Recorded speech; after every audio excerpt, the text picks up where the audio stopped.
ആമി അയ്യോ എന്താ പറ്റിയ? കണ്ണൂർ കാമി ബോധം പോയി.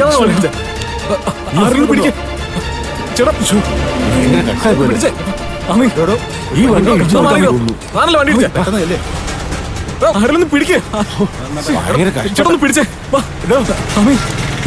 താൻ എവിടെ നോക്കിയാ വണ്ടി ഓടിച്ചത്? എടോ അതിനെ ഇടിച്ച എന്റെ വണ്ടി അല്ല, അത് ഏതോ ബൈക്കുകാരൻ വന്ന്. ഏത് ബൈക്ക്? എന്നിട്ട് അവനെവിടെ? അവൻ അപ്പൊ തന്നെ പോയി. തന്റെ വണ്ടി തന്നെ ഇടിച്ചത്? എനിക്ക് പരിചയമുള്ള കുട്ടിയാ. അതുകൊണ്ട് എടോ താൻ മദ്യപിച്ചിട്ടാണ് വണ്ടി ഓടിച്ചത്? അതൊക്കെ താനാരടോ? എന്റെ വണ്ടി ഒരു അപകടം ഉണ്ടായിട്ടില്ല. ആരെങ്കിലും പോലീസിനോട് ഞാൻ ഈ കുട്ടിയെ എന്റെ വണ്ടിയിൽ ഹോസ്പിറ്റലിൽ കൊണ്ടുപോയിക്കോളാം. താനങ്ങനെ കൊണ്ടുപോകണ്ടോ?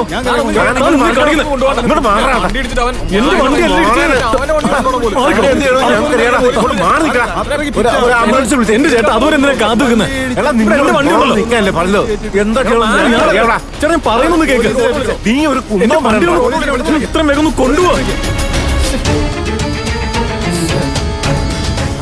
ഇയാള് വണ്ടി ഇടിച്ചിട്ട് അവൻ കിടന്ന് ന്യായം പറഞ്ഞിട്ട് അവന്റെ വണ്ടി കൊണ്ടുപോകണം പോലും.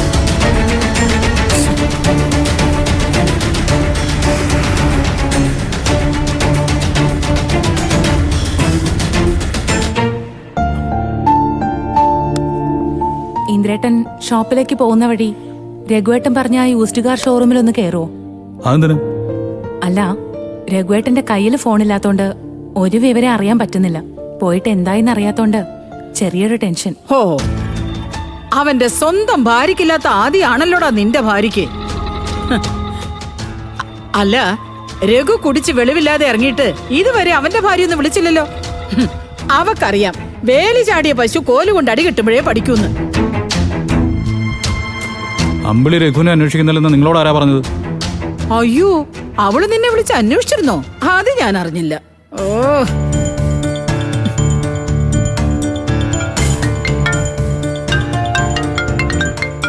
ദാസങ്ങളാണല്ലോ. എടുക്കിന്ദ്രേട്ടാ. ആ അങ്കിൾ. ആ ഇന്ദ്ര, നീ ഇപ്പൊ എവിടെയാ? ഇപ്പൊ ഞാൻ വീട്ടിലുണ്ടെങ്കില് ഷോപ്പിലേക്ക് പോകാറിങ്ങിയതാ. എന്തു പറ്റി? അതെ, ചെറിയൊരു പ്രശ്നമുണ്ട്. നമ്മുടെ രഘു ചെറിയൊരു ആക്സിഡന്റ് ഉണ്ടാക്കി. അയ്യോ, ആക്സിഡന്റോ? എവിടെ വെച്ച്? സ്ഥലം എനിക്ക് കൃത്യമായിട്ട് അറിയാൻ പാടില്ല. സ്റ്റേഷനിൽ നിന്ന് CI ആണ് എന്നെ വിളിച്ച് പറഞ്ഞത്. ഞാനിപ്പോൾ അങ്ങോട്ട് പോയിക്കൊണ്ടിരിക്കുക. രഘു അവിടെ ഉണ്ട്, ഞാൻ അവനായിട്ട് സംസാരിച്ചു. ഞാനിപ്പോ എന്താ അങ്കിൾ ചെയ്യേണ്ടത്? നീയേ അനുവിനെയും കൂട്ടി ഒന്ന് സിറ്റി ഹോസ്പിറ്റലിലേക്ക് പോകണം. ആക്സിഡന്റ് പെട്ട ആമി അങ്ങോട്ട് കൊണ്ടുപോയിട്ടുണ്ട്. രഘു പറഞ്ഞത് ആക്സിഡന്റിൽ അവനൊരു പങ്കുമില്ലെന്ന. പക്ഷേ ആമി അവനെതിരായിട്ട് മൊഴി കൊടുത്താൽ അവൻ കൊടുങ്ങും. അതുകൊണ്ട് പോലീസ് ആമയുടെ മൊഴിയെടുക്കാൻ വരുന്നതിന് മുമ്പ് നിങ്ങൾ അവിടെ ചെന്ന് അവളോട് സംസാരിക്കണം. അങ്കിള്, അതുകൊണ്ട് എന്തെങ്കിലും കാര്യമുണ്ടോ? കാര്യമുണ്ട്. അനുവിന് ആമയായിട്ട് കൂടുതൽ അടുപ്പമുണ്ട്. ഒന്നുമില്ലെങ്കിലും സത്യം എന്താണെന്നെങ്കിലും നമുക്ക് മനസ്സിലാക്കല്ലോ. പെട്ടെന്ന് ഇറങ്ങിയാലേ എല്ലാം നടക്കൂ. ശരി, ഓക്കെ. ഞാൻ ഇപ്പൊ തന്നെ പോവാം. അനു വന്നേ, വരാൻ. അനു, ഈ വേഗം ഇറങ്ങ്, നമുക്ക് പെട്ടെന്നൊരു സ്ഥലം വരെ പോണം. എങ്ങോട്ടാ ഇന്ദ്രേട്ടാ? അതൊക്കെ പറയാം. ആക്സിഡന്റ് അല്ലേ? ഒന്നുകിൽ ആശുപത്രിയില് അല്ലെങ്കിൽ പോലീസ് സ്റ്റേഷനില്. അനു, നീ പെട്ടെന്ന് ഇറങ്ങ്, വേറെ പ്രശ്നങ്ങളൊന്നുമില്ല. ചെല്ല്, വേഗം പോയി റെഡിയാവോ. ചെല്ല്. എടാ ഇന്ദ്ര,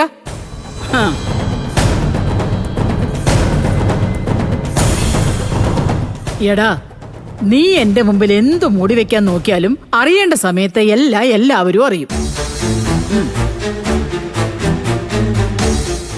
എന്താ ഇന്ദ്രേട്ടാ, എന്താ കാര്യം? ഏട്ടത്തി എന്താ അകത്തേക്ക് ഓടിപ്പോയെ? ഒന്നുമില്ല സോനെ, ഞങ്ങളൊന്ന് പുറത്തേക്ക് പോവാ. അതെ, ബിജുമോനെ ഉണരുമ്പോ നീ ഒന്ന് ശ്രദ്ധിച്ചോണേ. എടി, ഞാൻ നിന്നോട് പറഞ്ഞല്ലോ, രഘുവിന്റെ വണ്ടി പോകാതിരുന്നത് ഏതോ വലിയ ആപത്തിൽ നിന്ന് രക്ഷപ്പെടാൻ യോഗം ഉള്ളത് കൊണ്ടാണെന്ന്. അതിപ്പോ ശരിയായി. രഘു ഏതോ വലിയ ആക്സിഡന്റിൽ പെട്ട് ഇപ്പൊ ആശുപത്രിയിലാ. ഈശ്വരാ, അയ്യോ, രഘുവേട്ടന് എന്തെങ്കിലും പറ്റുമോ ഇന്ദ്രേട്ടാ? നീ അങ്ങോട്ട് തന്നെ ചോദിക്ക്. ഏത് അളവ് വരെ ശപിച്ചിട്ടുണ്ടെന്ന് ശപിച്ച ആൾക്കാർക്കല്ലേ അറിയൂ.